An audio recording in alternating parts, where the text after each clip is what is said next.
Assalamualaikum warahmatullahi wabarakatuh. Jumpa lagi dengan saya Kuliner Sumatera. Yang saya makan adalah seperti ini, yaitu serabi. Dan yang kelihatan ya seperti warna coklat, dan ini sudah dikasih kuah. Nah, itulah kelihatan warnanya kecoklatan ya, dan kuahnya tidak juga terlalu banyak ya. Saya kasih tadi dan saya pergi sholat Jumat ya, saya balik pun kuahnya pun sudah ditelan ya mungkin ya, dan sudah kering itulah.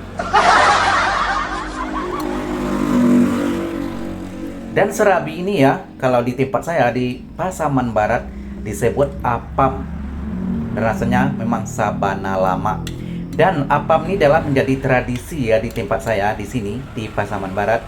Karena setiap tahun, setiap bulan Rajab dan hampir semua rumah ya di semua penduduk mengadakan, boleh dikatakan makan bersama ataupun masak bersama membuat apam ini. Dan ini adalah sudah menjadi legenda tradisi yang ada di sini di tempat saya di Pasaman Barat.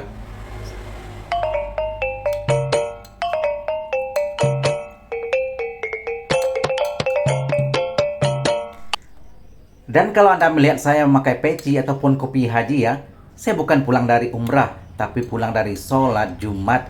Nah, kebetulan ya sepulang dari sholat Jumat sampai di rumah, saya melihat ada apam ini yang sudah ada kuah ya, langsung saya eksekusi.